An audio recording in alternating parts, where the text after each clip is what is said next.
కాళ్లలో నొప్పి, నరాల వాపు వంటి లక్షణాలతో బాధపడుతున్నారా? వెరికోస్ వెయిన్స్ లో అత్యాధునిక చికిత్స ఏవిస్ వాస్కులర్ సెంటర్. నమస్తే రమగారు. నమస్తే జయ. రమగారు, మనం నవలల్ని తీసుకొని ఆ నవల యొక్క ఇతివృత్తం మొత్తం బ్రీఫ్గా మనం ఒక స్టోరీ రూపంలో చెప్పుకుంటున్నాం. మరి ఈరోజు ఏం చెప్తున్నారు? సంక్షిప్త శబ్ద చిత్రం లాగా. అంతే. చిన్నప్పుడు రేడియోలో వచ్చేది సినిమా అంతా బ్రీఫ్గా చెప్పేయటం, కొన్ని ఇంపార్టెంట్ డైలాగులు అవి. తర్వాత సినిమా కథని బ్రీఫ్గా పత్రికలో కూడా వేసేవాళ్ళు, అలాంటివి ఉండేవి. ఇది బాగుంది, నాకు సినాప్సిస్ చెప్పడం, కథలో సారాంశం చెప్తామన్నమాట. బాగుంది. ఎద్దనపూడి సులోచనారాయణ గారిది ఆరాధన.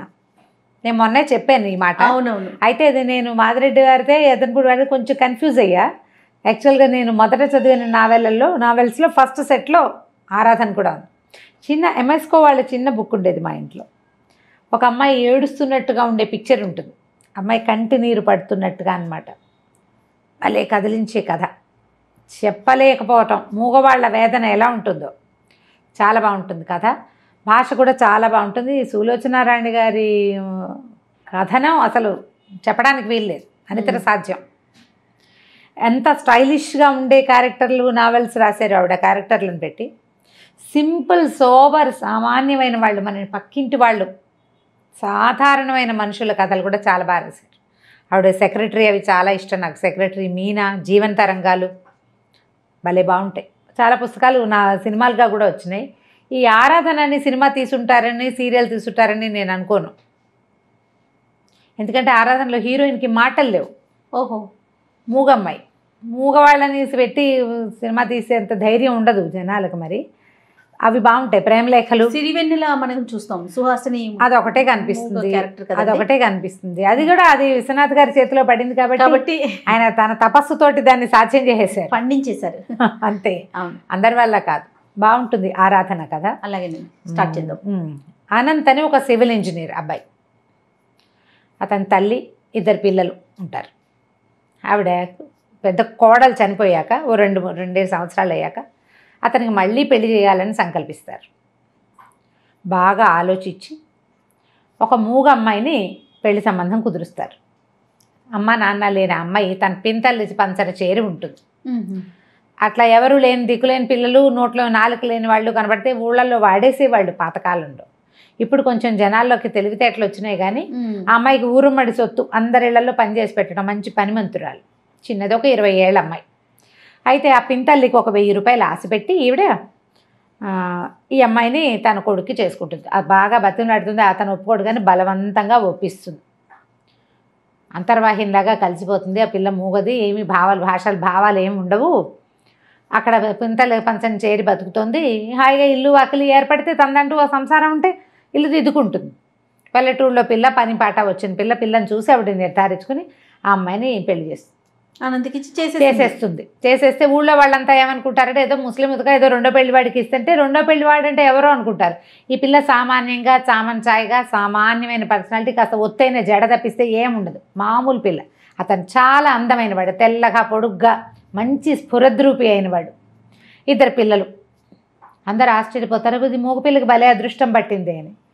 తీరా సరే మీరెవరు రావక్కర్లేదు, దూరభారం పట్నం కదా అని చెప్పి అమ్మాయిని తనతో పాటు తీసుకెళ్ళిపోతుంది ఆవిడ. ఇంటికి వెళ్ళాక ఒక 5-6 ఏళ్ల పిల్ల, ఒక 3-4 ఏళ్ల పిల్లాడు. ఈ పిల్లలు, ఈ అమ్మాయి మంచి పనిమంతురాలు కదా, పల్లెటూళ్ళల్లో పనిచేసిన వాళ్ళకి పట్టణాల్లో చిన్న ఇళ్లలో పనులకు ఏం లెక్క ఉంటాయి. మెల్లిగా అత్తగారింటో అలవాటు పడుతుంది. అతనేమి అమ్మాయి ఇంట్లో ఒక పని మనిషి కింద ఉంటుంది అంతే. అతని అమ్మాయితో ఏమి మాట్లాడు, పిల్లవడు, చేయడు, ఏమీ ఉండదు. అంటే ముట్టనట్టు ఉంటాడు, తన దారిని తను ఉంటాడు. ఈ పిల్ల ఇంకా మెల్లిగా ఇంట్లో స్థిరపడుతుంది. భర్తని చూడడానికి, మరి భర్త అనేసరికి ఒక ఫీలింగ్స్ ఉంటాయి కదా. మనిషి ఏమో చాలా అందమైన వాడు అతను. కొద్ది రోజులు అట్లా గడుస్తుంటే ఒకరోజు ఎవరో చుట్టాలు వస్తున్నారని అన్ని పలహారాలు అవి చేయిస్తుంది కోడలతో అత్తగారు. ఇంట్లో పని మనిషి మానేస్తుంది. ఆ పనులన్నీ కూడా ఈ అమ్మాయి మీద పడితే తన ఇల్లు, తన భర్త, తన పిల్లలు, తన అత్తగారు అనుకుంటుంది. ఎవరో చుట్టాలు వస్తున్నారని, వాళ్ళు వచ్చాక నీకు చాలా విషయాలు తెలుస్తాయని మొత్తం జరిగిందంతా చెప్తుందనమాట. తనకి తండ్రి లేడు ఈ అనంత్కి చిన్నప్పుడే. లేకపోతే సరే ఆవిడే ఊళ్ళో ఏదో చిన్న పొలం అవి ఉన్నాయి, హైదరాబాద్ వచ్చి ఆవిడ పిల్లల్ని ఇంజనీరింగ్ చదివించుకుని చాలా బాగా చదువుకున్నాడు, సివిల్ ఇంజనీర్ అతను. సరే ఏవో చిన్న పనులు చేస్తున్నాడు. ఆడపడుచులు 2 ఉన్నారు ఈవిడికి. వాళ్ళల్లో ఒకళ్ళ పిల్లని ఇచ్చి చేసుకోవాలని వాళ్ళు అడిగారు. మొదటంతా వీళ్ళతో బాగా ఉండలేదు, కానీ పిల్లాడికి మంచి చదువు పెద్ద ఉద్యోగం వచ్చే అవకాశం ఉండేసరికి వాళ్ళు అడిగితే వీళ్ళు ఒప్పుకోవాలి. ఈవిడికి ఏంటంటే తనకి కూతురు లేని లోటు తీరుస్తూ ఇప్పుడు మా పిల్లాడిని చక్కగా చూసుకుని ఆలోచించుకుంటారు కదా, ఒకడే కొడుకు వాడికి మంచి పెళ్ళం కావాలని. వాళ్ళు ఎవ్వరూ తన కొడుక్కి సరిపోయే పిల్లలుగా తోచరు. ఇతను ఏం చెప్తాడంటే, నేను పిల్లని ప్రేమించాను, సుధా అంటే అత్త కూతురు, ఏ అత్త కూతురుని చేసుకోమంటారో దాని ఫ్రెండ్, చాలా బాగుంటుందని చెప్పాడు. మనమే వెళ్ళి వాళ్ళ ఇంటికి వెళ్ళి పిల్లని అడగాలమ్మా అన్నాడు. ఇప్పుడు ఆశ్చర్యపోతుంది, మనం వెళ్ళి అడగటం ఏమిట్రా, బలవంతంగా ఒప్పిస్తాడు. బాగుంటుందని. తీరా వెళ్తే వాళ్ళ ఇంటికి ట్యాక్సీలో తీసుకెళ్తాడు. వెళ్ళాక ఆవిడకి తెలుస్తుంది వాళ్ళు బాగా డబ్బున్న వాళ్ళు, 2-3 ఆడపిల్లలు, ఎవరో తెలిసిన వాళ్ళు ఉంటారు. వాళ్ళు ఊరికే హలో అంటారు, కానీ పెళ్ళేమో బెంగాణి బొమ్మల్లే చాలా అందంగా ఉంటుంది, అపరిమితమైన నాజూకు, బోల్డంత ఆస్తిపరులు. ఈవిడ ఒప్పుకోదు ఆ పెళ్ళికి. వాళ్ళు పెళ్లి గురించి వాళ్ళు ఏం మాట్లాడరు. ఈవిడ ఆ ఇంటికి వెళ్ళి మీ పిల్లని మా పిల్లాడికి ఇవ్వండి అని అడగటం ఎలాగో ఈవిడికి అర్థం కాదు. ఇంటికి వచ్చాక తల్లి కొడుకు పొట్లాడుకున్నారు. ఆవిడ చెప్తుంది అనమాట ఈ సంగతి అంతా. తను చక్కగా కలిసిపోతుంది. నాకు ఎంతో ఇష్టం ఆ రాధ అంటే, పంచప్రాణాలు ఈ అనంత్కి. ఈవిడేమో అసలు ఆ పిల్లని పెళ్ళంగా ఉంచుకోవాలంటే నువ్వు ఎన్ని చెయ్యాలో తెలుసా, ఎన్ని పద్ధతులు మార్చుకోవాలంటే. వాళ్ళు కూడా పేదవాళ్ళేనమ్మా, మనలాంటి వాళ్ళే. క్రమంగా సంపాదించాడు ఆయన, పిత్రార్జితం కాదది. నేను కూడా అలాగే సంపాదిస్తాను, ఇంజనీరింగ్ చదివి నేను సంపాదించలేనా అంటాడు. రోజులు గడుస్తాయి. ఒకరోజు సాయంకాలం ఆ రాధని వెంట పెట్టుకుని పెళ్లి చేసుకుని తీసుకొచ్చేస్తాడు. ఓహో. తీసుకొచ్చాక ఆవిడకి తెలుస్తుంది ఆ అమ్మాయి ఒట్టి మనిషి కాదు. ఇక తొందరపడి పెళ్లి చేసేసుకున్నాడు. ఆ వచ్చిన రోజు నుంచి తప్ప మరుసటి రోజు నుంచి వీళ్ళ జీవితాల్లో సుఖం లేదు. ఇంకా మర్నాడు వాళ్ళ అమ్మ నాన్న వచ్చారు, తిట్టిపోసారు, నానాకు అలా చేశారు. తర్వాత కొంచెం మెల్లిగా నెలలు వచ్చినాయి. దాని ఫ్రెండ్స్ వచ్చేవాళ్ళు. వీళ్ళు మా అమ్మాయి ఖరీదైన ఇళ్లలో ఉన్న అమ్మాయి, ఇంత చిన్న ఇల్లు ఇరుగ్గా ఉంది, పరిసరాలు బాగుండలేదు అంటే ఊళ్ళో ఉన్న ఇల్లు పొలం అన్నీ అమ్మేద్దామని తల్లిని బలవంత పెట్టాడు. ఊళ్ళో పొలాలు అమ్మేశారు. ఇళ్ళ స్థలం ఎంత కష్టపడి ఎన్నేళ్ళో దాచి పెట్టుకున్న స్థలాలు మరి ఇంకేం చేస్తుంది. ఈవిడ ఒకడే కొడుకు, 40,000 ఎంతో మొత్తానికి అమ్మేసి ఇక్కడ ఇల్లు అద్దెకి తీసుకుంటాడు, అన్నీ ఏర్పరుస్తాడు, కులాసాగా ఉంటారు. మరి పెద్ద పిల్లకి ఏడాది వస్తుంది, మొదట ఒక పాప పుట్టింది. ఆవిడ వాళ్ళ అమ్మ నాన్న బాగా రాకపోకా చేసి పిల్లని తమకు ఇచ్చేయమంటారు. ఈ అమ్మాయి కూడా పంపుదామనుకుంటుంది, కానీ అతను ఒప్పుకోడు. నాకు తోబుట్టులేరు, ఎవరు లేరు, నేను ఒంటరిగా పెరిగాను, నా పిల్లలు నాతోటే ఉండాలంటాడు. ఈ పిల్ల కొంచెం ఏడాది నిండేసరికల్లా మళ్ళీ నెల తప్పుతుంది అమ్మాయికి. ఈసారి ప్రెగ్నెన్సీ కొంచెం కాస్త 2 నెలలు గడిచేసరికల్లా ఇల్లు జప్తు అయిపోతుంది. తల్లి పోట్లాడుతుంది, ఇంత డబ్బు పట్టుకొచ్చావు కదా, అంతా ఏం చేశాడో మరి వాడుతున్నాం కదా, జల్సాలకి వాడేసుకున్నారు డబ్బంతా. ఇక లబోదిబో. అక్కడి నుంచి ఏం చేస్తారు, వెంటనే ఇల్లు మారిపోయారు, చిన్న ఇంట్లోకి వెళ్ళారు. పిల్లకి కడుపుతో ఉన్న పిల్లకి మందు మాకు కూడా లేని స్థితి వచ్చేసింది. అతనికి ఉద్యోగం రాలా. ఆ ఊరు నుంచి తెచ్చిన డబ్బుతో ఇల్లు అవి కొనేసి అజ్జేసి ఖర్చు పెట్టేశాడు, ఎంజాయ్ చేసేసాడు. ఈ పిల్ల అతనికి ఏంటంటే ఆ భార్య అమిత వ్యామోహం అమ్మాయి అంటే, దాన్ని సంతోషంగా ఉంచడమే కావాలంతే. సరే తీరా డెలివరీ అయ్యే టైంకి వాళ్ళ అమ్మా నాన్న వచ్చారు, కానీ వాళ్ళేమీ వీళ్ళతో సరిగ్గా లేరు. ఇంత చిన్న ఇంట్లో ఉంటున్నారని ఏదో అంటారు. అమ్మాయి దిగులుగా ఉంటుంది. పిల్లడు పుట్టాక మా అమ్మ వాళ్ళ ఇంటికి వెళ్తానంటుంది, బెంగ పెట్టుకుంటుందని పంపిస్తారు. అక్కడికి వెళ్తే 2 రోజులు 4 రోజులకి తిరిగి వచ్చేస్తుంది, ఉండలేదు వాళ్ళ దగ్గర. వాళ్ళంతా డబ్బులు ఉన్నవాళ్ళు, అమ్మాయి పేదింట్లో ఉండిపోయింది.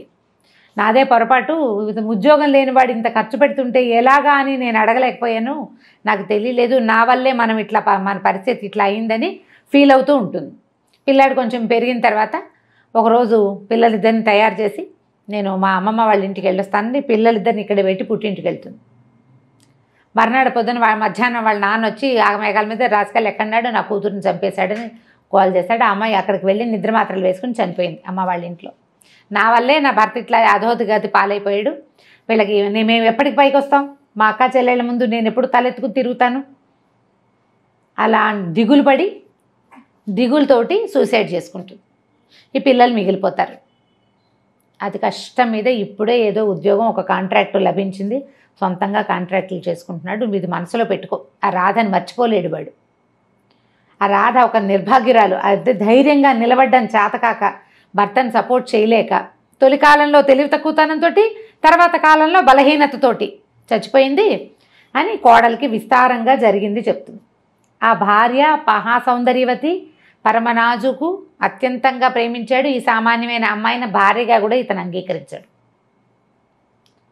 తెలిసింది కదా, సరే కొంతకాలం మెల్లిగా అలవాటు అవుతుంది లేని ఊరుకుంటుంది. చుట్టాలు ఎవరో వస్తారనుకుంటారు, వాళ్ళు రారు. మెల్లిగా ఇంట్లో అలవాటు పడిపోతుంది. ఏవో చిన్నవి ఇంట్లో వచ్చే సాధారణంగా అందరి ఇళ్లలో వచ్చేవే వస్తూ ఉంటాయి. కొంతకాలం అయ్యాక ఈవిడికి ఎక్కడికో వెళ్ళేందుకు అవకాశం వస్తుంది. ఫ్రెండ్స్ ఎవరో ఎక్కడికో వెళ్తున్నారు, మరి వాళ్ళతో పాటు యాత్రలకు వెళ్తానంటుంది. కొంచెం డబ్బులు వస్తున్నాయి వీళ్ళకి, కాస్త పర్వాలే. ఆయన అతను కాంట్రాక్ట్లు చేస్తున్నాడు, ఏదో హోటల్ కాంట్రాక్ట్ ఏదో తీసుకున్నాడు. డిజైన్లు గీసుకుంటూ ఉంటాడు. అయితే ఏమవుతుంది, ఆవిడ ఊరు వెళ్తానంటుంది. అన్నపూర్ణకి ఇదంతా అలవాటైపోయింది. పూర్ణ అమ్మాయి అన్నీ అలవాటైపోయినాయి. పిల్లల్ని చూసుకుంటుంది, పాలపై అవి రాయడం వచ్చు. ఆ అమ్మాయికి చెవులు వినిపిస్తాయి, మాట్లాడడం రాదు, రాసి చేయగలదన్నమాట. సరే వెళ్ళిపోతుంది ఆవిడ ఊరు. ఈ పిల్లల్ని పెట్టుకుని ఈ అమ్మాయి ఉంటుంది. ఒకరోజు ఏదో మేడ మీద పప్పు ఎండబోయటానికి వెళ్తుంది. పప్పులో పిల్లాడు నీళ్లు పోసేస్తాడు ఆటకి. ఎండబోయటానికి వెళ్తుంది. దిగి వచ్చేటప్పుడు అతను కనపడతాడు, సందు చివరి నుంచి భర్త వస్తే అతను మేడ మీద ఉంటే కేకలేస్తాడేమోనని గబగబా దిగిపోతూ చెంగు వదిలించుకుని వచ్చేస్తుంది. పిల్లాడు కష్టపడిపోతాడు పైనుంచి. వాడి ముక్కు మూతు పగిలిపోతాయి. తెలుస్తుంది బ్లడ్ వచ్చేసింది. సరే ఏదో పౌడర్ రాసి ఏదో చేయబోతుంది. ఈ లోపల తండ్రి వస్తాడు. ఈ పిల్ల ఏం చెప్తుందంటే, పిల్లకి ఈ అమ్మాయి మొహం గిట్టదు. 5-6 ఏళ్ళు వచ్చినాయి కదా, చుట్టుపక్కల ఇళ్లలో పెత్తనాలకు వెళ్తుంది. అది మీ అమ్మ మీ పిన్ని వస్తే మీ నాన్న మీ పిన్ని ఒకటైపోతారు, మిమ్మల్ని బాగా చూడరు, సవితల్లి ఫీలింగ్ ఎక్కిస్తారు దానికి. అదెంతసేపు మూగిముద్దని దీన్ని అమ్మాయిని అన్నపూర్ణని తిడుతూ ఉంటుంది, ఎక్కిరిస్తుంది పిల్ల. 4-5 ఏళ్ల పిల్లలు అలా బిహేవ్ చేస్తారు. ఆ పిల్ల ఏం చేస్తుంది, నాన్న తమ్ముడు పప్పులో నీళ్ళు పోసాడని పిన్నే తమ్ముడు తోసేసింది అంటుంది. అయ్యో అనేసరికి చెంపకాయ కొడతాడు ఈ అమ్మాయిని. అసలు పిల్లల కోసమే కదా నువ్వు వచ్చావు, వీళ్ళు లేకపోతే నీ మొహం చూడాల్సిన అవసరం కూడా ఉండేది కాదు నాకు అని చెప్పి ఈ పిల్లాడినేమో హాస్పిటల్కి తీసుకెళ్తాడు. ఆ రాత్రంతా భారంగా గడుస్తుంది. మర్నాడు పొద్దున పిల్లాడు మాటలు వచ్చేసిన పిల్లవాడే కదా, వాడు పిన్ని నన్నేం తొయ్యలేదు, నేనే పడిపోయాను చెప్తాడు. ఆ పిన్ని దిగేశాక నేను పడ్డానని చెప్తాడు. పిన్ని అక్కడ లేదా, దిగేసింది, అయినా పిన్ని నన్ను కొట్టదు, పిన్ని మంచిది. అక్కే ఎంతసేపు పిన్నితో ఎక్కిరిస్తుంది, పిన్నితో సరిగ్గా మాట్లాడుతూ అడుగుతాడు కూతుర్ని, అలా ఎందుకు చెప్పావు నువ్వని. ఏమో నాకేం తెలుసు, పప్పులో నీళ్ళు పోసాడు, నేను కేకలేశాను, ఆవిడేం అనలేదు, మూగిది కదా అదేం అందు, పైనుంచి వచ్చింది, వెనకాల వాడు పడ్డాడు, పిన్నే తోసేసింది అనుకున్నా కోపంతో అని చెప్పేస్తుంది. ఇక ఈ భార్య పాపం అతనికి ఏం చేయాలో తెలీదు, దీనికి మాటలు రావు. ఒకవేళ నేను కాదు అవును అని చెప్పడానికి కూడా అమ్మాయికి చేత కాదు. సరే ఇంకా భార్యను కన్సోల్ చేసి దగ్గరికి తీసుకుంటాడు.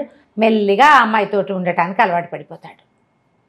అమ్మాయి ఎక్స్ప్లైట్ చేయడం చేత కాదు, తనకి క్లోజ్గా ఉంటుంది అంతే. ఆ ఊరు నుంచి వచ్చిన తర్వాత అత్తగారికి తెలుస్తుంది వీళ్ళిద్దరూ బాగా క్లోజ్ అయ్యారు, అతను మామూలుగా ఉంటున్నాడు ఈ అమ్మాయితోటి అని.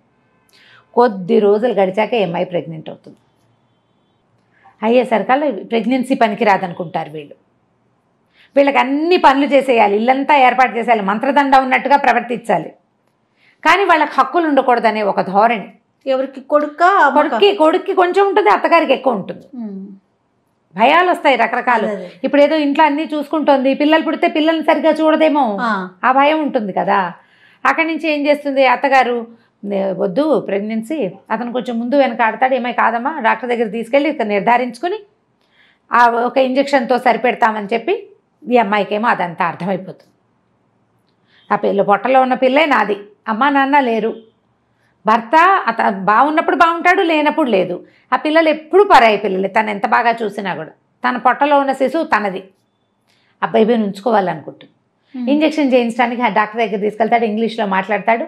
అంతా అయ్యాక అమ్మాయి ప్రిస్క్రిప్షన్ ప్యాడ్ మీద వద్దు నాకు ఇంజక్షన్ చేయదు, నాకు ఈ పిల్ల కావాలని రాసేస్తుంది. డాక్టర్ ఏమో అది చూసి అతను చెడమడా కేకలేస్తుంది. తెలియకుండా చేస్తే ఎలాగండి, నేను అట్లా చేయను, ఇది ఇల్లీగలు అని చెప్పేసి ఇంటికి తీసుకొచ్చి చెడమడా కేకలేస్తాడు, బాగా కేకలేస్తాడు. నువ్వు వెధవం చేస్తావు, ఇక్కడే చెప్పచ్చు కదా ఆ మాట అంటాడు. ఇక్కడ చెప్పడానికి అత్తగారు అవకాశం ఇవ్వదు. అక్కడికి వెళ్ళాక ఇంకేం అవకాశం, దొరికిన అవకాశం యూజ్ చేస్తుంది అనమాట. దాంతో అతను ఏం చేస్తాడు, ఇక భార్యతో మాట్లాడడం మానేస్తాడు. అత్తగారు అసంబద్ధంగా ఎవడైనా సరిగ్గా ఉండదు. కొంచెం నెలలు వస్తాయి, 4-5 నెలలు అయితే ఏమవుతుంది, అతను ఏదో హోటల్ కట్టే ప్లాన్ వేస్తున్నాడు కదా, ఆ హోటల్ అంతా రెడీ అయ్యాక భార్యని పిల్లల్ని అందరిని తీసుకెళ్తాడు చూపించడానికి, తల్లిని అందరిని తీసుకెళ్ళేసరికి అలా పైకి వెళ్తుంటాడు. వెళ్ళాక ఈ అమ్మాయి కనిపిస్తుంది, వాళ్ళంతా సంతోషంగా ఉన్నది. నేనే ఏమిటో పరాయి దాన్ని, ఈ పిల్ల మీద వ్యామోహం ఏమిటి నాకు, వీళ్ళకి నేను ఎలాగో పనికిరాను. ఎందుకంటే అతను మాట్లాడలేదు, అమ్మాయి సామాన్యంగా సింపుల్గా ఉంటుంది. అతను మనిషి బాగుంటాడు, పిల్లలు అందంగా ఉంటారు. అత్తగారు తల్లి కొడుకు అతుక్కుని ఉంటారు, వాళ్ళు క్లోజ్ ఎక్కువ తల్లితోటి ముందు నుంచి కూడా. తన మీద తనకే ఒక రకమైన ఇష్టం వస్తుందన్నమాట. ఈ కడుపులో ఉన్న శిశువు మీద కూడా ఆ ఆకర్షణ పోతుంది. అంతకుముందంతా ఆ పిల్ల నాకు కావాలనుకుంటుంది కదా, ఏం చేస్తుందంటే ఇక్కడి నుంచి దూకేయాలనుకుంటుంది. మెట్లు లేని వైపుకి కాలు వేసి దిగిపోతుంది, పడిపోయేసరికి ప్రెగ్నెన్సీ పోతుంది. అత్తగారు అయ్యో అదేమిటి అమ్మ, కాలు చెయ్యో విరిగితే ఎంత పని అయ్యేది అంటుంది. వీళ్ళకి కావాల్సింది అదే కదా, ఇప్పుడు తీగానే మాట్లాడతారు. వీళ్ళు ఈ పిల్లని లేకుండా చేయాలనే కదా చూశారు. సరే బాగా సారీ చెప్తాడు. మెల్లిగా కొన్నాళ్ళకి మళ్ళీ లైన్లో పడుతుంది, అంతా నార్మల్గా ఉంటుంది. ఇతనికి కొత్త పనులు వస్తాయి, పరిచయాలు పెరుగుతాయి, పెద్ద ఇల్లు తీసుకుంటారు, వాళ్ళంతమంది వస్తూ ఉంటారు. క్రమంగా ఈ అమ్మాయికి ఇతనితో క్లోజ్గా ఉండాలనే ఫీలింగ్ కూడా. ప్రెగ్నెన్సీ పోయేసరికల్లా ఆడవాళ్ళకి సహజంగా ఒక అయిష్టం వచ్చేస్తుంది. అంతకుముందు భర్త అంటే చాలా ప్రీతి అవన్నీ ఉంటాయి, పాపం సహజంగా ఉండేదే కదా. కానీ ఈ పార్టీలు ఫంక్షన్లు వాళ్ళని వీళ్ళని పిలవటాలు ఎప్పుడు పనిచేస్తూనే ఉంటుంది. ఓ రోజు ఎవరో వస్తారు చాలామంది, వాళ్ళు ఒక చంటి పిల్లని తెస్తారు, వాడు తెగ ఏడుస్తాడు. ఆ పార్టీలో ఏడిస్తే ఈ పొద్దు నుంచి పని చేసుకుంటూ పిచ్చి చీర జుట్టు జడంతా పిచ్చిగా పాయలు బయటకు వచ్చేసి మాసిపోయినట్టున్న బట్టలతో ఉన్న ఈ అమ్మాయి ఏం చేస్తుంటే ఆ పిల్లాడు ఏడుపుని తట్టుకోలేకపోతుంది. కొంచెం ప్రెగ్నెన్సీ పోయి ఉంది కదా, అది పక్కన పరిగెత్తుకుంటూ వచ్చి ఆ పిల్లాడిని తీసుకెళ్తుంది లోపల. పని మనిషి అనుకుంటారు వాళ్ళు. పిల్లాడు పాలు తాగిచ్చి ఉంది, ఫ్యాన్ వేసి కాస్త చొక్కా బొడదీసి కాస్త ఏదో మంచినీళ్ళు పట్టేసరికి వాడు సర్దుకుంటాడు. ఆవిడ లోపలికి వస్తుంది, పాలు ఉన్నాయి అవి ఉన్నాయి ఇవి ఉన్నాయి అని అడుగుతూ. తీరా అతను ఆవిడ చెప్తున్నాను, మీరు ఇంకా పెళ్లి చేసుకోవచ్చు. అదేంటి పెళ్ళి ఎందుకంటే, ఇదిగో నా వైఫ్ ఈవిడే అంటే ఆశ్చర్యపోతుంది ఆవిడ. అమ్మాయి అన్నాము, తను మూగది, మాట్లాడలేదు, బయటికి రాదు, పని చేస్తుంది ఎక్కువగా అని చెప్తాడు. వాళ్ళు ఆశ్చర్యపోతారు. అప్పటి నుంచి ఇతనికి ఏమనిపిస్తుందంటే వైఫ్ని అన్ని చోట్లకి తిప్పాలి, ఈ అమ్మాయిని ఇట్లా మూల ఉంచకూడదు అనిపిస్తుంది. వెనకాలకి తిప్పుకుంటాడు, భార్యను బాగా దగ్గర తీసుకుంటాడు. అత్తగారికి నచ్చదు. దీనికి ఎందుకురా మూగిది, అది ఇంట్లో ఉండేదానికే అంటుంది. అయినా అతను ఒప్పుకోడు. కాదమ్మా నేను అట్లా వదిలేను, తను వచ్చాకే నా జీవితం బాగుపడింది, ఇల్లు ఎప్పుడు శుభ్రంగా ఉంటుంది, పిల్లలు కడిగిన ముత్యాల్లా ఉంటారు, ఖర్చు ఎంత రూపాయి ఇస్తే అందులోనే ఖర్చు పెడుతుంది, ససేమిరా రూపాయి ఎక్స్ట్రా చేయదు, మంత్రదండం ఉన్నట్టుగా ప్రవర్తిస్తుంది, చేతిలో పని చేసుకుంటుంది. రాధతో నా జీవితం ఇలా కావాలనుకున్నా, కానీ రాధకి పని రాదు, పాట రాదు, ఏమీ రాదు, అందం తప్ప. నేను రాధని ప్రేమించాను కానీ నాకు కావాల్సింది ఇది జీవితం, ఇది ఈ అమ్మాయి దగ్గర ఉంది అని ఇంకా భార్యను తనతో పాటు తిప్పుకోవటం మొదలు పెడతాడు. కొద్ది రోజులు అయ్యాక ఎవరో ఒక పార్ట్నర్ కలుస్తారు. ఆ పార్ట్నర్ వాళ్ళ పిల్లలు బాగా తిరుగుతుంటారు. వాళ్ళకు సరోజని ఒక యంగ్స్టర్ పిల్ల ఒకటి ఉంటుంది, ఒక 20 ఏళ్ల పిల్ల. అది హ్యాండ్సమ్గా ఉన్న ఈయనకి అట్రాక్ట్ అవుతూ ఉంటుంది ఎంతసేపు. ఆనంద్కి ఇతను వెనకాల పడుతుంది, ఎంతసేపు అక్కడికి వెళ్దాం రా అని తీసుకెళ్తుంది. కొంచెం హ్యాండ్సమ్గా ఉన్న మగవాళ్ళు కనిపెట్టేసరికి పిల్లలకి అవకాశం ఉందనుకో, వీళ్ళు ఆటోమేటిక్గా కొంచెం అట్రాక్టివ్గా ప్రవర్తిస్తారు, ఫ్లర్టీగా ప్రవర్తిస్తుంది. ఈవిడికేమో ఆ పిల్ల వస్తే బాగుందనిపిస్తుంది అత్తగారికి. ఇప్పుడు నువ్వు నేను ఉంటామా, మన ఇల్లు ఎప్పుడూ నిశ్శబ్దంగా ఉంటుంది. పిల్లలిద్దరు, రెండో పిల్లాడు కూడా స్కూల్కి వెళ్ళిపోవటం మొదలు పెడతాడు. పని లేదు, పనివాళ్ళు ఉన్నారు ఇంట్లో. అత్తగారు రోజు సరోజన చేసుకుందాం వీడికి అని మొదలు పెడుతుంది. ఆ రోజుల్లో ఇలా ఉండేవి. ఇది ఎర్లీ 70s ఏమైనా రాశారా, లేట్ 70s రాశారనుకుంటా. మూడో పెళ్లి చేద్దామని ఉంటుంది. ఈ మూగ పిల్లని చేసుకుని ఏం చేస్తాడు వాడు, లక్షాధికారి అయ్యాడు, ఇప్పుడు సంపాదిస్తున్నాడు, సంఘంలో పరువు ప్రతిష్ట, నలుగురిలో బయటికి వెళ్ళాలి, ఎవరైనా తీసుకెళ్ళాలి తనతో పాటు. ఈ పిల్లకి మాటామంతి రాదు, సామాన్యంగా ఉంటుంది. వాడు అందానికి తగిన పిల్ల కాదు. అనవసరంగా తొందరపడి ఈ పిల్లని చేసుకున్నానేమో అనిపిస్తుంది ఆవిడికి. ఆయన పిల్లల్ని పెంచి పెద్ద చేస్తుంది, స్కూల్కి పంపుతుంది, చక్కదిద్దుతుంది, అవన్నీ వేరే, పనికిరాదు, అయినా పనికిరాదు. అయితే ఏమవుతుంది, ఈవిడికి ఎలాగైనా ఈ అమ్మాయిని పంపేసి ఆ సరోజని తెచ్చేసుకుందామని ఉంటుంది. అయితే ఏమవుతుంది, ఇంతలో ఈ అమ్మాయికి ఊరి నుంచి ఉత్తరం వస్తుంది. వాళ్ళ బాబాయ్ రాస్తారు, పింతల్లికి అస్సలు ఒంట్లో బాగోలేదని అన్నపూర్ణని పంపించమంటే, అమ్మాయి దొరికింది ఛాన్స్ అని ఈవిడేం చేస్తుంది, ఈ అమ్మాయిని ఊరెళ్ళమంటుంది. అప్పటికే చెప్తుంది సరోజని చేసుకుందాము వీడికి అని. ఆ అమ్మాయి విరక్తిగా ఉంటుంది, ఏం చేయాలో తెలియదు. ఇవన్నీ చేశాక ఇప్పుడు నన్ను పక్కన నువ్వు ఉండు ఇంట్లోనే, దాన్ని చేసుకుంటాడు సరదాగా అంటుంది. ఆ పూటే అతను అమ్మాయి వచ్చి ఇతన్ని సినిమాకో ఎక్కడికో లాక్కెళ్తుంది. ఈ పిల్ల నేను అన్నపూర్ణని ఊరు తీసుకెళ్తాను, ట్రైన్ ఎక్కిస్తాను, మీరు సినిమాకి వెళ్ళండి అని వాళ్ళని పంపించేస్తుంది. ఈ అమ్మాయికి తన ఎదురుగుండానే భర్త ఆ అమ్మాయితో కలిసి కారులో వెళ్తూ ఉంటే ఇక వీడు నాకేం దక్కుతాడు అనిపించేస్తుంది, విరక్తి పుట్టేస్తుంది కదా. సరే ఊరు వెళ్ళిపోతుంది. ఊరు వెళ్ళేసరికి అలా కొద్ది రోజులకే ఈ 4 6 పిల్లలు ఉంటారు ఆ పింతల్లికి. బాబాయ్ ఏమో పక్షవాతంతో మంచం మీద ఉన్నాయినా ఆవిడ కాస్త పోతుంది. పిన్ని పోయేసరికల్లా మరి ఆ ఇల్లు భారం ఎవరి మీద పడుతుంది? ఈఎంఐ. ఆ ఇంటికి పెద్దది ఈఎంఐ. సరే ఇంకా మెల్లిగా అక్కడ స్థిరపడుతుంది. పోయిందని తెలియగానే ఈవిడేమనుకుంటుంది, రాజేశ్వరమ్మ గారు అనంత్ వాళ్ళ అమ్మ, అమ్మయ్య ఆ ఇంట్లోకి దీని అవసరం ఉంది, ఎలా ఫిక్స్ అయిపోతుంది, కొన్నాళ్ల పాటు రాదు, ఆ లోపల మన వ్యవహారం చక్కబెట్టేసుకోవచ్చు అనుకుంటుంది. అక్కడి నుంచి వచ్చి 2 రోజులు ఇక్కడ ఉండి మరి 4 చూసి నేను వెళ్ళొస్తాను, కాస్త డబ్బులు ఏవో కోడల చేతిలో పెట్టి ఇక్కడ అన్నీ సర్దుకున్నాకే మెల్లిగా రా, తొందర ఏం లేదు అని కోడల చేత మా భర్త ఇంకో పెళ్లి చేసుకున్నాడు, నాకు అభ్యంతరం లేదని కాగితం మీద సంతకం పెట్టించుకుని పట్టుకెళ్తుంది. ఈవిడే అతని పార్ట్నర్ తోటి మాట్లాడితే మీ కోడలు కనుక సంతకం పెడితే మేము పెళ్ళికో రెడీ అని చెప్పారు. వాళ్ళు ఒప్పుకున్నారు. సంతకం పెట్టి ఈ కాగితం నా దగ్గర ఉంటే వాళ్ళు ఒప్పుకుంటారని చెప్పి సైన్ చేయించేసుకుంటారు. ఎన్ని రోజులైనా ఈ అమ్మాయి ఇక్కడి నుంచి కదలకపోయేసరికల్లా బాబాయికి ఆశ్చర్యంగానే ఉంటుంది, ఏమిటి వెళ్ళదు, వాళ్ళ అత్తగారు ఉత్తరం రాయదేమిటి అని. అయితే మెల్లిగా ఏం చేస్తుందంటే ఈ బాబాయ్ గారు మరి ఇంకేం చేస్తారు, ఇల్లు చూసుకోవాలిగా, ఆయన ఏమో ట్యూషన్లు చెప్పడం మొదలు పెడతాడు. ఈ అమ్మాయి ఏమో ఈ పిల్లలకి వెనకాల దొడ్డంతా బాగు చేసి కూరగాయలు వేయిస్తుంది, బట్టలు కుట్టించి నలుగురికి ఊళ్ళో. మరి వీళ్ళకి డబ్బులు ఎక్కడి నుంచి వస్తాయి పాపం? అంతకుముందు పిన్ని ఏదో చేసేది. మెల్లిగా పిల్లల్ని ఇల్లు సంసారం అక్కడ దిద్దింది కదా, ఇక్కడ కూడా దిద్దడం మొదలు పెడుతుంది. మొదలు పెట్టేసరికల్లా ఉత్తరం గిత్తరం ఏం రాదు. బాబాయ్ నిలదీసి అడుగుతాడు, ఏమిటమ్మా మీ ఆయన ఉత్తరం రాయలా, మా అత్తగారు ఉత్తరం రాయలేదంటే, బాబాయ్ ఇంక నేను వెళ్ళను, మా అత్తగారి ప్లాన్లో ఉంది, నా శక్తి ఉన్నంత వరకు నీ ఇల్లు కాపాడుతాను, నీతో పాటు నన్ను ఉండనివ్వని ఆయన ఆశ్చర్యపోతాడు. ఏం చేయాలో అర్థం కాదు. ఊళ్ళో వాళ్ళకు కూడా అంతకుముందు చాలా అందమైన మొగుడు, మంచి ఇంజనీరు, అత్తగారు కూడా శుభ్రంగా ఉంది, అమ్మాయి వెళ్ళిపోతుంది అనుకుంటారు. వెళ్ళకపోయేసరికి వాళ్ళకి అనుమానంగానే ఉంటుంది, ఏమిట్రా వెళ్ళటం లేదు, వాళ్ళు ఉత్తరాలు రాయట్లేదు, ఉత్తరం వచ్చితే ఊళ్ళో తెలిసిపోతుంది పల్లెటూళ్ళలో. సరే సడన్గా ఒకరోజు ఇంక అయిపోయి ఉంటుంది పెళ్ళి అనుకుంటుంది.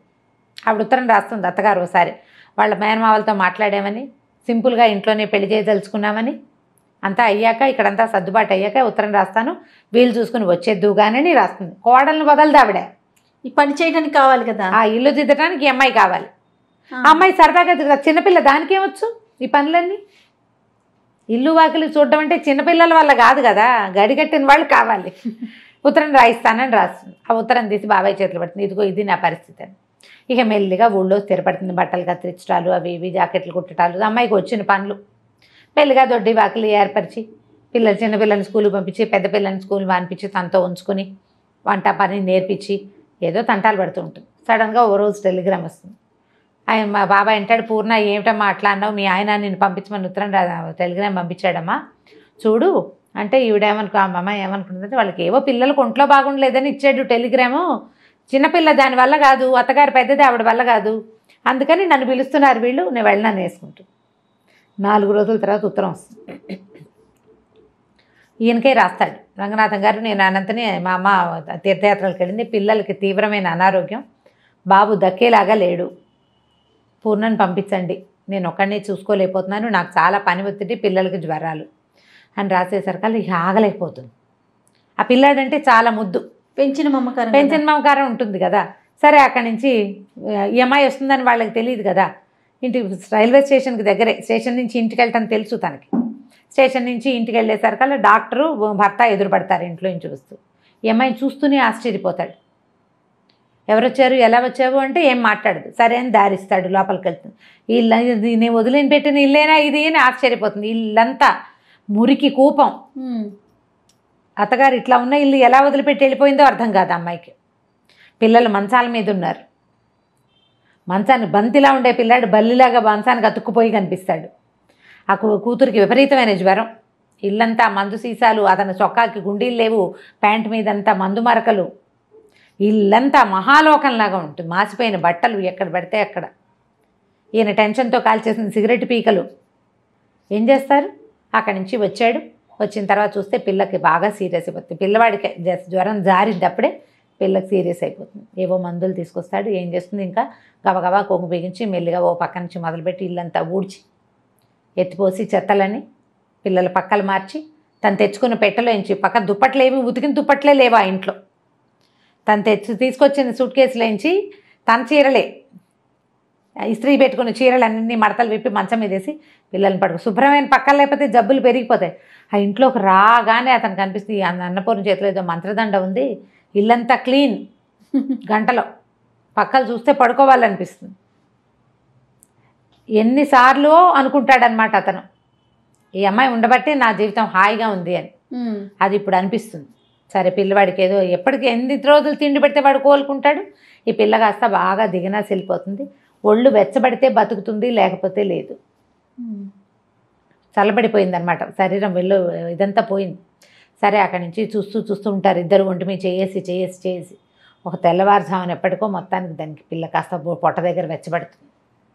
సరే అప్పుడు లేచి మళ్ళీ మందేసి డాక్టర్ని పిలుచుకొచ్చి ఏదో చేస్తే మొత్తానికి పిల్ల సేఫ్. అక్కడి నుంచి పెళ్ళాని దగ్గర కూర్చోబెట్టుకుంటాడు. నువ్వు ఎందుకు వెళ్ళిపోయావు? ఎవరికైనా మంచి వాళ్ళకి అన్యాయం చేస్తే అది మనకే కొడుతుంది. నేను నీకు చేసిన అన్యాయం, నీ గర్భంలో ఉన్న శిశువుని చంపేద్దామని ప్రయత్నం చేసి ఎంత పొరపాటు చేశానో. పిల్లాడికి అనారోగ్యం వచ్చి వాడు తలకిందులైపోయినప్పుడు నాకు నువ్వే గుర్తొచ్చావు. నీ పట్ల చాలా అనుచితంగా ప్రవర్తించాను నేను. మా అమ్మ ఏమో ఇప్పుడు కొత్తగా ఇంకోటి మొదలుపెట్టింది. ఆ సరోజని నన్ను పెళ్లి చేసుకోమంటుంది. నాకు అలాంటి పెళ్ళాం అక్కర్లేదు. రాధని నేను చాలా ప్రేమించాను, కానీ నాకు రాతతో నాకు కావాల్సిన జీవితం అయితే లభించలే. అది నీ దగ్గరే లభించింది. నువ్వు ఉండటం వల్లే నేను హాయిగా ఉన్నాను. ఎంత పని చేసి వచ్చినా ఇంటికి వచ్చేసరికల్లా తెల్లటి పక్కలు, వేడి నీళ్ళు, శుభ్రమైన భోజనం, అంతకంటే ఏం కావాలి జీవితానికి? చాలా శ్రమపడి వచ్చిన వాడికి అదే కావాలి. నాకు ఆ విశ్రాంతి నీ దగ్గరే లభించింది. నేను వద్దన్నాను. నా మీద కోపంతో అమ్మ తీర్థయాత్రలకు వెళ్ళిపోయింది. నాకు తెలిసిన అమ్మాయి కడుపుతో ఉంటుంది. ఇవి వచ్చేసరికి తెలుస్తుంది అనమాట. తను ఆశ్చర్యపోవడానికి కారణం అమ్మాయి గర్భవతి అని తెలియదు ఇతనికి. లేత నెలల్లోనే వెళ్ళిపోతుంది. 4-5 నెలలు గడిచిపోయినాయి కదా వెళ్ళిపోయి. కొంచెం పొట్ట ఎత్తుగా కనపడితే ఇతనికి తెలుస్తుంది అనమాట. అప్పుడు నువ్వు ఇక్కడే ఉండిపో, నువ్వు ఇలాంటి ప్రయత్నం చేయొద్దు, నువ్వు నాతో పాటే ఉండు, నువ్వు లేనిదే నేను ఉండలేను. అసలు నేను రాధ వెళ్ళిపోయినా భరించగలిగాను, నువ్వు లేకపోతే నువ్వు ఉండటం నా వల్ల కాదని చెప్పేస్తాడు. ఏం సమాధానం చెప్తుంది అమ్మాయి? ఏంటి బోళ్ళని అనుమానాలు వస్తాయి. వీళ్ళకి తను అక్కర్లేదు అని తెలుస్తూ ఉంటుంది ప్రతిసారి. ఇప్పుడు తనే కావాలని అర్థమైంది కదా. ఇప్పుడు మాటలు లేవన్నమాట. ఇంకా ఇదే లాస్ట్ సీన్. ఎంత బాగా రాస్తారంటే చిన్న డీటెయిల్స్ కూడా ఎట్లా ఒకళ్ళు ఇంకొకళ్ళని అపార్థం చేసుకుంటారు జీవితంలో. పిల్లలు ఎట్లా కొంతమంది దగ్గర అవుతారు, ఎలా దగ్గరికి రారు. మనుషులు ఎంత స్వార్థపరులుగా ఉంటారు. చిన్నప్పటి నుంచి ఈ పిల్లతోటి పని చేయించుకుని పింతలేమో 1000 రూపాయలకి ఆశపడి ఈ పెళ్లి చేస్తుంది. చూడండి, అన్ని పనులు చేయించుకుని తన కొడుకు బాగా జీవితంలో స్థిరపడంగానే ఈ అమ్మాయిని వదిలించుకుని ఇంకో కోడల్ని తెచ్చుకోవాలనుకుంటుంది అత్తగారు. అలాగే ఉంటారు కదా మానవ నైజాలు. ఇట్లా జీవితానికి దగ్గరగా ఉండే కథలు కొన్ని ఎంత కదిలిస్తాయంటే, ట్రై చేసి అంటే అందరూ మనసులోని మనసు ఎక్కడ దొరుకుతుంది అని అడుగుతున్నారు. బుక్ షాపుల మీద పడి వెతకాలమ్మా. మన దగ్గరలో ఉన్న బుక్ షాప్స్ వెతుక్కోవాలి, బుక్ ఫెయిర్స్కి వెళ్ళాలి. మీరే కొత్తవి ఇన్వెంట్ చేసి చూసి కొత్త పుస్తకాలు తెచ్చుకోగలుగుతారు. నన్ను ఒకరు అడిగితే నేను అదే, మీరు వెళ్ళి షాప్కి ఏమైనా ఎక్కడ దొరుకుతుంది అని అంటే మందా మాక పుస్తకం షాప్లోకి వెళ్ళి కొనుక్కోవటమే, వెతకటం దానికోసం. బుక్ హౌస్లు మనకి ఆన్లైన్ కూడా దొరుకుతాయి. ట్రై చేసి కొని చదివి చూడండి. ఆరాధన, ఎద్దనపూడి సులోచనారాణి గారి ద బెస్ట్ నావెల్స్లో ద బెస్ట్ నావెల్. రీడింగ్ స్కిల్స్ని డెవలప్ చేయడంలో భాగమే ఈ నావెల్స్, ఈ కథలు చెప్పటం. మళ్ళీ ఒకసారి అంటే ఆల్రెడీ పుస్తకాలు చదివే హ్యాబిట్ ఉన్న వాళ్ళందరూ చదువుతారు, వాళ్ళకి మనం చెప్పనే లేదు. మళ్ళీ ఒకసారి గుర్తు చేసుకుని చదవాలనిపించేలాగా చేస్తుంది ఒకటి. అసలు పుస్తకాలు చదవటం అలవాట్లేదు, ఏదో చిన్న కథలు చదివే అలవాటు ఉన్న వాళ్ళకి మన ముందు కూడా ఇంత అత్యద్భుతమైన రచనలు ఉన్నాయి, జీవితానికి ఇంత దగ్గరగా ఉండే కథలు ఉన్నాయని ఎన్ని మలుపులో చూడండి తెలియజేయటమే మన ఈ ప్రోగ్రాం యొక్క ఉద్దేశం. పుస్తకాలు కొనండి, చదవండి, గిఫ్ట్ చేయండి ఎవరికైనా. మీ అంతటా మీరు చదివితే ఉండే సంతోషం ఏమిటో చదివి తెలుసుకోండి. తప్పకుండా రమ్మ గారు. నమస్తే. నమస్తే.